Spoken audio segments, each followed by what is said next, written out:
The Oklahoma plains in 1913 were a land of long silences. The grass rolled like waves under the endless sky, and the wind never seemed to stop speaking. Some said the plains whispered secrets. Others said they mourned the people who tried to tame them. On a lonely ridge stood Elias Turner's cabin, built by his own hands from cedar and oak. Its walls were worn, its roof sagging, yet it stood firm against every storm that passed. But at night, when the wind swept across the plains, strange sounds drifted from that old cabin, soft, sorrowful cries, almost human. Travelers spoke of it in hushed tones. That cabin cries after dark. Elias never denied it. He simply told them, "The wind remembers what we try to forget." He was a man in his 40s, face carved by years of toil, eyes deep as the soil he plowed. Alone since his wife's passing, he lived quietly, tending to his crops and cattle. But every night, as dusk fell and the prairie darkened, he sat by the window, listening to the house mourn with him. 2 years had passed since Clara Turner died of fever one cruel winter's night. She had been his anchor, his laughter, the reason the house ever felt like home. Elias had buried her beneath a lone oak tree behind the cabin, marked by a simple wooden cross. Since then, he refused to leave the place they'd built together. The neighbors offered to help him move closer to town. He always said no. "The land and I have an understanding," he'd say. "I'll stay till it's done with me." At night, as the walls groaned in the wind, Elias swore he could hear her humming from their bedroom, Clara's favorite lullaby, Red River Moon. Sometimes he'd whisper into the darkness, "You still here, Clara?" And though no answer came, the floorboards would creak as if under a gentle step. The cabin wasn't haunted, it was grieving, same as him. One early autumn evening, a young woman on horseback approached the Turner property. Her name was Mae Carter, a schoolteacher traveling west in search of work. The sun was setting, painting the plains in crimson light when she spotted the lonely cabin. She knocked politely. Elias opened the door, suspicion in his eyes but kindness in his voice. "Storm's comin'," he said. "You'd best stay here tonight." Grateful, May stepped inside, brushing dust from her long skirt. She noticed right away that the cabin felt alive. The floor seemed to sigh under her steps. The walls emitted faint, hollow murmurs that the crackling fire couldn't drown out. Outside, thunder rumbled. Inside, the air was heavy with memory. Then she saw it, the porch beam just outside the window. It glistened under the lantern light, as though wet with raindrops. Yet the sky had been dry all day. "Is that water?" May asked. Elias didn't look up from the fire. "No," he said softly. "That's her tears." When darkness swallowed the plains, the storm began in earnest. Wind howled through the gaps between the logs, lightning slashed the horizon, and rain drummed on the roof. May couldn't sleep. She lay awake in the small guest cot, eyes wide, listening. Then she heard it, soft sobs, slow and steady, coming from the walls themselves. At first, she thought it was the storm playing tricks on her. But the more she listened, the more human the cries became, fragile, like the sound of someone trying not to weep. She grabbed a lantern and crept into the main room. Elias sat by the cold hearth, elbows on his knees, staring into nothing. "You hear it, too?" she whispered. He nodded once, his voice barely audible. "Every night since the day she left. Some nights louder than others. Depends on how strong the wind blows." May's heart twisted. There was a sadness in his tone deeper than grief. It was devotion refusing to die. The next morning dawned golden and still, as if the land itself had exhausted its tears. May explored the cabin while Elias worked outside. Over the hearth hung a faded portrait of a woman, Clara Turner. She was young, maybe in her late 20s, with auburn hair tied neatly and eyes full of warmth. The artist's strokes were rough but careful, as if each one had been made with love. Mae touched the edge of the frame. The wood was smooth, where fingers had rubbed it countless times. She wanted to hang it higher, came Elias's voice from the doorway. Said she wanted her to watch over the home she built. Mae turned, startled. Elias's expression was soft, but distant. She had dreams, he said, of children, of laughter in these rooms. The doctor told her it wasn't safe, but she said God had the final say. He looked away. The night she went, the cabin cried before I did. Mae began to stay longer, helping with chores and preparing meals. She saw how Elias cared for the cabin as though it were alive, whispering to it, touching its beams gently, refusing to fix certain cracks, because as he said, it's how the house breathes. One evening, as the sun bled into the plains, she noticed the cries starting again. This time, she followed the sound. It seemed to come not from the windows or the roof, but from the back wall, low, rhythmic, like a heartbeat muffled by wood. She pressed her ear to the boards. Something knocked back. Once, twice. She stumbled backward, pale. Elias! There's someone, or something, inside the wall. He looked at her with a face drained of all color. I told you, he said. It remembers. Mae didn't sleep that night. When morning broke, she fetched a small pry bar and quietly removed a few planks from the back wall. Elias tried to stop her, but her curiosity had turned to fear. Behind the boards was a hidden space, small, dim, and cold. Inside stood a cradle, covered in dust and cobwebs. A small wooden cross leaned in the corner, carved with shaky hands. Next to it lay a child's doll with one arm missing, its glass eyes clouded with age. Mae's throat tightened. What is this place? Elias stepped forward, his hand trembling as he brushed dust from the cradle. It was supposed to be the baby's room, he whispered. She never got to see it finished. His voice cracked like dry timber. I built it while she was sick. Thought it might give her hope. The night she died, I locked the door and never opened it again. That night, as rain whispered against the windows, Mae heard it again, music this time. A faint lullaby floated through the house, the same one Elias had mentioned, Red River Moon. She followed the sound to the hidden room. The cradle was rocking, slowly, gently. Elias appeared behind her, eyes glistening. She used to sing that when she felt the baby move, he said. Said the song made the little one kick. Mae felt tears burn her eyes. Elias, do you think she's still here? He smiled sadly. Not here. But love leaves footprints, Miss Carter. Some so deep the earth itself can't cover them. For the first time, Mae realized the crying cabin wasn't a ghost story. It was a love story, unfinished, echoing through wood and wind. While sweeping the hearth, Mae's broom caught a loose floorboard. Curious, she pried it up, and beneath it found a small tin box wrapped in faded ribbon. Inside were letters, yellowed with age. All were written in delicate script. Clara Turner. Mae sat by the window, reading them as the sunset turned the sky blood red. They were addressed to Elias but never mailed, notes of affection, apology, and dreams of the child they'd never hold. In one, Clara wrote, If I do not make it, promise me you will not let this home fall silent. Let it breathe, even if it cries. Let it remember us. Mae's hands trembled. Every whisper, every sob the cabin released. It was her promise kept. The next week, Mae rode into the nearby town of Guthrie for supplies. When she mentioned where she was staying, the shopkeeper froze. You mean the Turner place? He asked. That house is cursed. My brother stayed there once, said he heard crying through the walls.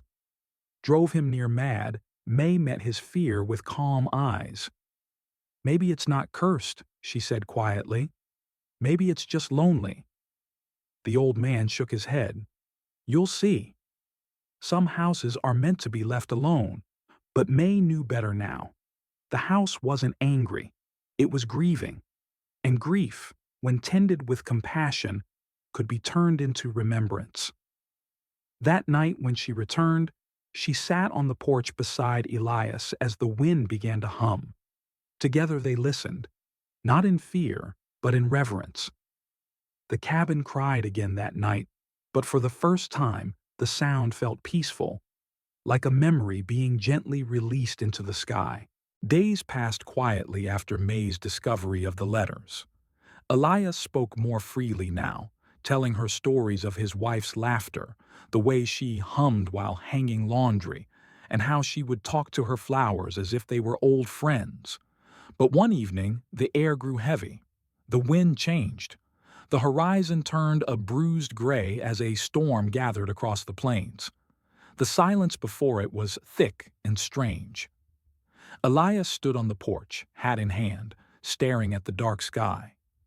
"She's restless tonight," he murmured. Mae shivered. "Who?" "The plains. Or her. Sometimes I can't tell the difference anymore." That night, the storm struck with fury. The wind screamed through the boards, lightning flashed like white fire, and thunder rolled until the ground trembled. But amid the chaos, the crying began again. Only this time, it wasn't soft. It was desperate, sharp, like a mother calling for her child. Mae rushed to the hidden room. The cradle was moving, rocking so hard it thudded against the wall. "Elias!" she cried. He came running, his lantern shaking. "She's in pain," he said, eyes wild. "She's remembering." The cabin shuddered violently, as though the walls themselves were weeping. The storm grew monstrous. The roof began to crack, and the chimney split with a deafening sound.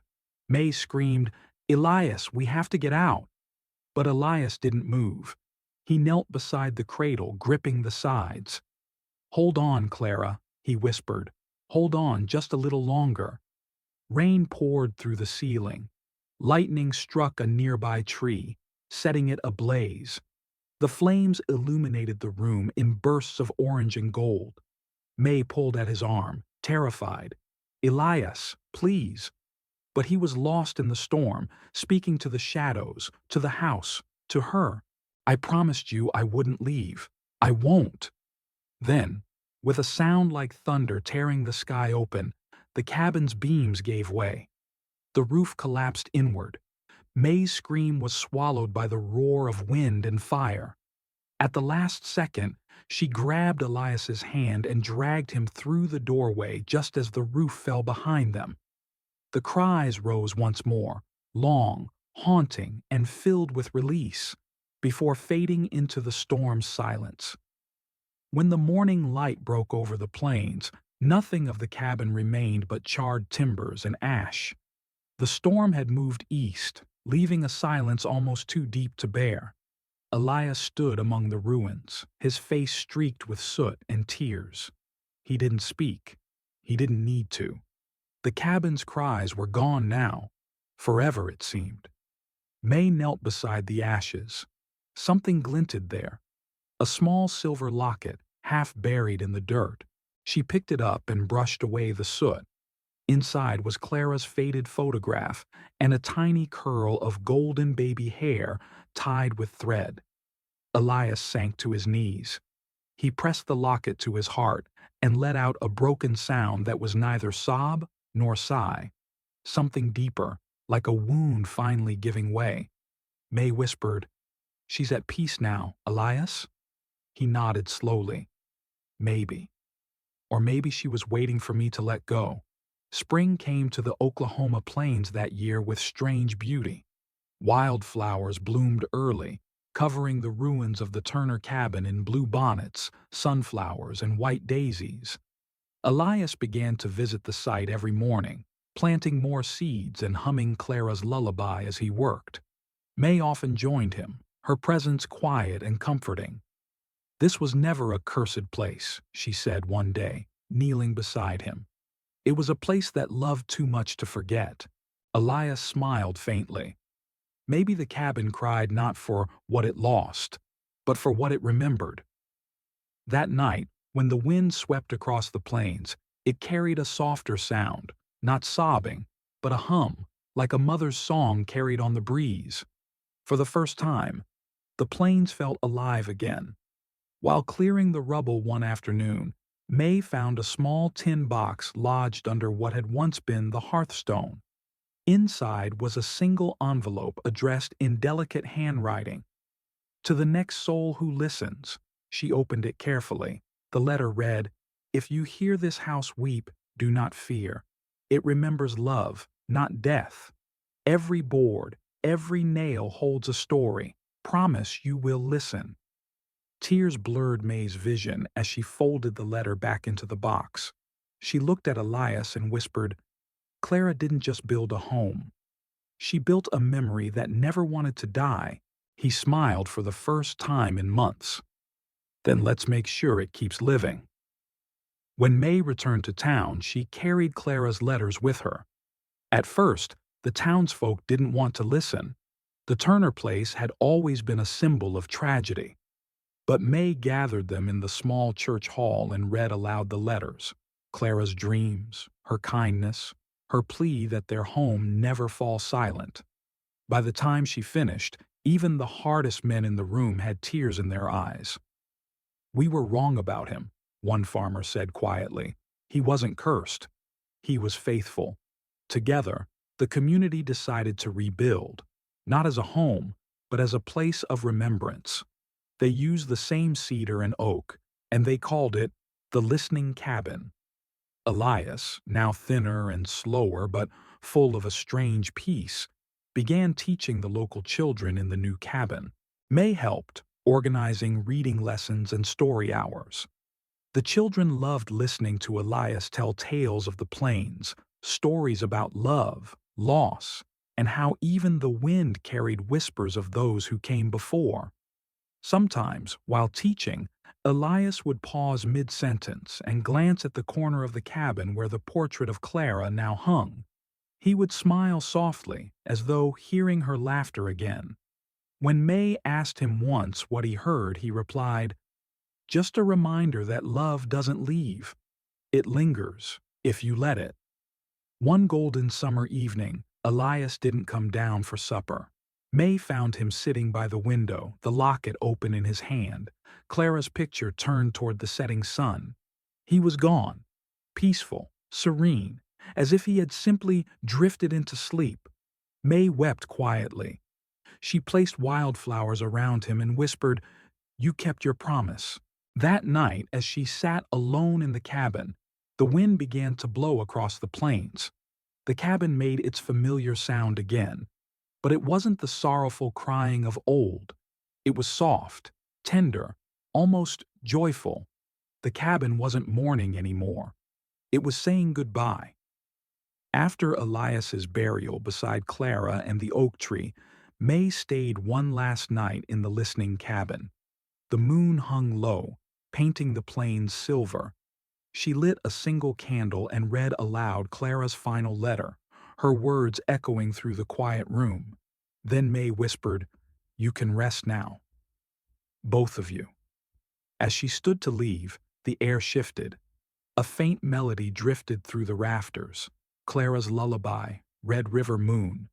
Two voices hummed in harmony, fading softly into the night. May smiled through her tears.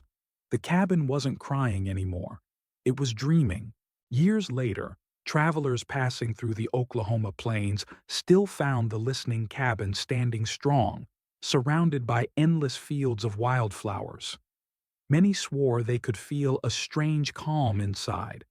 Some claimed they heard soft music on windy nights. Others felt a warmth in the walls, as if unseen hands were welcoming them home. May, now older and gray, often returned to visit. She would sit on the porch, close her eyes, and listen. Sometimes she heard the faintest whisper, like two voices mingling with the breeze. She would smile and whisper back, "I'm still listening." The cabin, bathed in sunset, stood quietly, no longer weeping, no longer haunted, only alive with love remembered. Because in the end, the truth remained. Love doesn't vanish, it echoes. Even through time, even through wood and wind, it finds a way to speak. And on certain nights, when the moonlight paints the plains gold, the old cabin hums softly, its voice not one of sorrow but of peace. The cabin no longer cries. It sings,